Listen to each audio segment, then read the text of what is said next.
Hip-hop should die before I wake. I put an extended clip inside of my AK. Roller every station, murder the DJ. Roller every station, murder the DJ. If hip-hop should die before I wake, I put an extended clip inside of my AK. Roller every station, murder the DJ. Roller every station, murder the DJ. Hip-hop just died this morning and she's dead. She's dead. Niggas smoke, laugh, party, and die in the same corner. Get cash, live fast, body, they man's mama. Rich ass niggas is riding with 3 llamas. Revenge in their eyes, Hennessy in the ganja. Words to the wise, with feeling state of minds. Grinded, hitting Brazilian dimes from behind. Aujourd'hui, on va parler de la fatigue et de la fatigue persistante. Vous savez, celle qui traîne trop longtemps, en fait. Celle qui ne fait pas que durer juste un week-end parce qu'on se lève trop tard, etc. Mais vraiment celle qui traîne et on sent qu'il y a ce côté un petit peu... niveau de forme de fond plutôt dégradé en permanence. C'est-à-dire qu'on se dit « Ah, mais j'étais quand même plus en forme avant, etc. » Et ça peut être lié, alors de près ou de loin, ou alors complètement à autre chose, mais quelque chose qu'il faut savoir, c'est qu'on a ce qu'on appelle les glandes surrénales, et au niveau des glandes surrénales, il y a tout un tas de choses qui se passent, qui peuvent nous aider, ou ne pas nous aider d'ailleurs, à avoir de l'énergie, à sortir de cette fatigue. Donc, on ne va pas parler de choses scientifiques dans la petite introduction et puis la formation qui va suivre, mais on va essayer de comprendre. Enfin, moi, je vais vous apporter en fait des réponses par rapport à la compréhension globale de tout ça. Savoir comment ça peut influencer votre niveau de fatigue ou votre niveau d'énergie, mais surtout de comprendre comment en sortir, parce que bon, j'ai toute une liste là, on verra après. Mais avant ça, j'aimerais juste vous montrer un petit peu, on va basculer sur un écran blanc, et je vais vous montrer rapidement qu'il y a 2 types de situations entre guillemets dans la vie. Une qui va énormément vous taxer d'énergie et l'autre qui va plutôt vous en fournir, voire qui va plutôt préserver celle que vous avez. Donc on bascule sur l'écran blanc. Donc très simple, on va prendre vous. Donc vous, ici, donc vous êtes là, ok.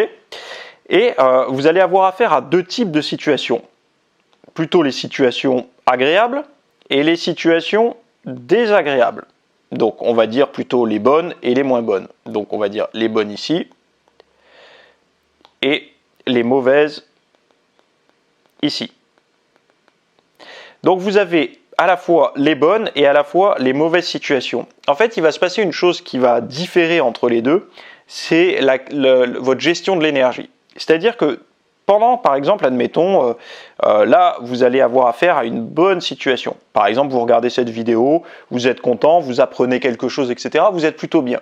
En fait, ce qui se passe, c'est que vous, ce que vous voulez faire, c'est ne toucher à rien parce que vous vous sentez bien, vous apprenez des choses, etc. Donc ça peut être, par exemple, quand vous êtes entre amis en train de blaguer, quand vous exercez votre passion, etc. Vous êtes dans une bonne situation, vous vous sentez bien, et en fait, vous ne touchez à rien. Il n'y a pas d'effort à faire. Vous avez juste à profiter du truc. Et après, vous avez la deuxième situation, la mauvaise situation.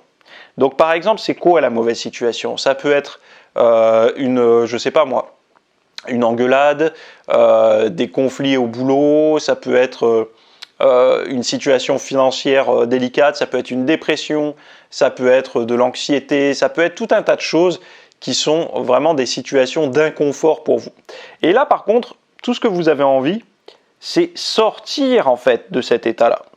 Donc vous allez forcer en permanence pour ne pas ressentir les sentiments liés à la mauvaise situation. Vous n'avez pas envie. Vous n'avez pas du tout envie, vous faites tout. Alors certains vont être dans le déni, d'autres vont, je ne sais pas, trouver d'autres solutions, l'alcool, etc.